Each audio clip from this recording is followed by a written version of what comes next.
সিনেমার চিরচেনা ব্যাকরণ বলে শুরুতে হিরোর দাপট থাকবে, শেষে ভিলেন হারবে আর হিরো জিতবে। কিন্তু মাঝে মাঝে গল্পটা উল্টে যায়। পর্দার সেই তথাকথিত খারাপ মানুষটা যখন তার অভিনয়ে, ব্যক্তিত্ব আর আভিজাত্য দিয়ে হিরোকেও ছাপিয়ে যায়, তখন সে আর কেবল ভিলেন থাকে না, সে হয়ে ওঠে সিনেমার আসল প্রাণ। আজ কথা বলবো সেই সব খলনায়কদের নিয়ে যারা হিরো না হয়েও দর্শকদের মনে রাজত্ব করেছেন। ডর, রাহুল মেহরা। ৯০ দশকের রোম্যান্টিক হিরো হওয়ার দৌড়ে যখন সবাই ব্যস্ত, তখন এক তরুণ অভিনেতা বাজি ধরলেন নেতিবাচক চরিত্রে।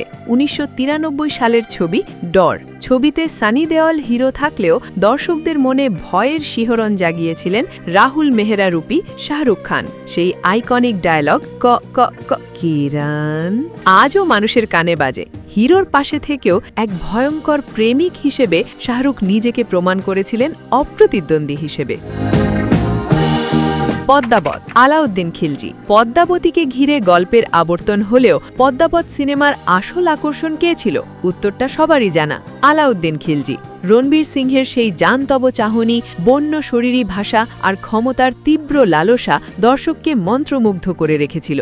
হিরোর নৈতিকতার চেয়ে খিলজির নৃশংসতাই যেন পর্দার সামনে দর্শকদের চোখ সরাতে দেয়নি এক মুহূর্তের জন্য। শোলে, গব্বর সিং। ভারতীয় সিনেমার ইতিহাসে খলনায়ক মানেই একটি নাম, গব্বর সিং। অমিতাভ বচ্চন কিংবা ধর্মেন্দ্রর মতো মহাতারকারা থাকা সত্ত্বেও শোলে সিনেমার মূল ভিত্তি ছিল গব্বরের সন্ত্রাস।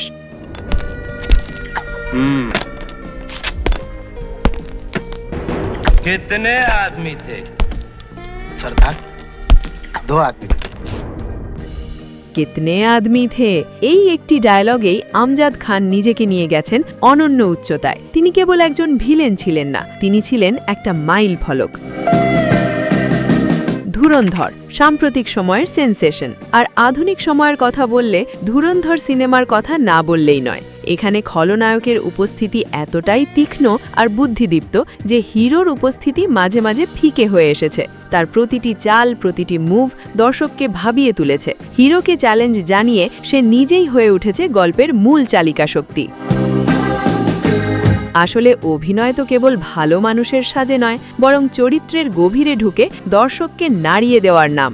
এই সব খলনায়কেরা প্রমাণ করেছেন স্ক্রিন টাইম যাই হোক না কেন, যোগ্যতা থাকলে অন্ধকারের চরিত্র হয়েও আলোর সবটুকু কেড়ে নেওয়া সম্ভব।